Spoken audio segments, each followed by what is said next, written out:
hottest country, and a lot of the people in this room made it that way. Perhaps the most successful and consequential first 200 days, they say, of an administration in history. This afternoon, we're joined by dozens of Purple Heart recipients and their families, and just as General Washington did 243 years ago, today we give our everlasting thanks to you and your unbelievable families. We want to thank you very much for being here. It's my great honor. We're also joined by American patriots who love our military and our veterans, including Secretary of Defense Pete Hegseth. You're doing a great job, Pete. Thank you. We're working hard together. Secretary of Veterans Affairs with 92% approval rating, I hear. That's a record. Doug Collins. Thank you very much, Doug. The Director of National Intelligence, Tulsi Gabbard. She's got a lot of interesting things happening in the last 2 months. A lot of interest. Keep it coming, Tulsi. Keep it coming. Chairman of the Joint Chiefs of Staff, General Dan Kane, my friend, who I knew a long time ago.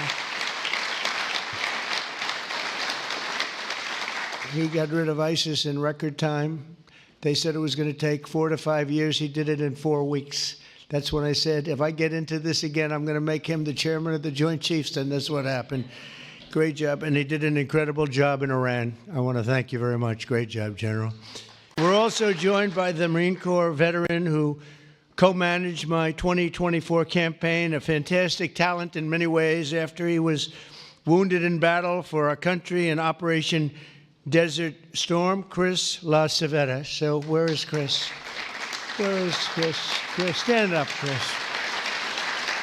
With your beautiful daughter, Victoria. Thank you very much for being with your father. It's very nice.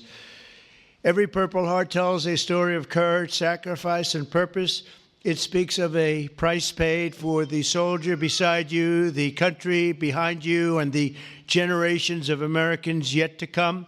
And we have some great generations to follow. It's going to happen. Those who wear this medal ran into bullets, faced ferocious bombs, and shed their blood on the field of battle.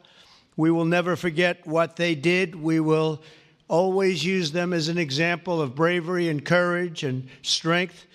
And we will also always think, when we look at them, of our great American flag. We want our great American flag to be strong, and it's stronger than ever. Since day one, my administration has used every power we have to fight for those who have fought for America. In 6 months, we have reduced the backlog of veterans' waitings. And that waiting list was very long, Doug, wasn't it, huh? For the benefits, and it's 37%. So it's just, is that all you did, Doug? 37? I don't know, huh? That's incredible, actually. You're getting tremendous marks, and we appreciate it very much. We've processed more than 2 million disability benefit claims this fiscal year, on track for the most ever. In fact, not even close. We're slashing wait times at the VA medical centers, and we're bringing back VA choice and VA accountability. As you know, we had it, and then the previous administration, let's go with the Biden administration, they decided to get rid of it. And you know, choice is where if you wait in line for an extended period or you're not going to see a doctor for a while, you have the right to go out and get a doctor, and we'll pay for it, and you get yourself all fixed up real fast. You don't have to wait 6 weeks, 8 weeks, months like they were doing. And VA accountability, I'm very proud of those. We got them passed. Actually, Doug, you were a member of Congress when we did. You helped us a lot. But we got them passed in the legislature, so they're with us forever. And yet Biden found a way to not use them. But VA accountability, that's when we have bad people in the Veterans Association that were taking advantage of people, hurting people, and they weren't in prime time. In prime time, they wouldn't have touched them, but they weren't quite in prime time, and they were doing bad things. They were sadists, they were thieves, and some bad people. We had 9,000 of them. We fired every one of them, and it was a great thing. One of our brave soldiers with us today is Army Veteran Specialist Kevin Jensen. In 2008, Specialist Jensen was a gunner in a Humvee racing to support a platoon ambushed by the Taliban in Afghanistan. His vehicle was hit by a roadside bomb, flew 10 feet. He flew 10 feet up into the air and exploded in flames. The whole place was on flames, including, unfortunately, Kevin.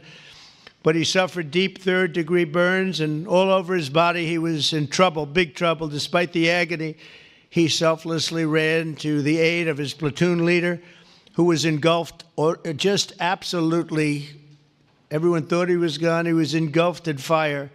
"Sir, I've got you. I've got you, sir," Kevin shouted and pulled his friend to safety.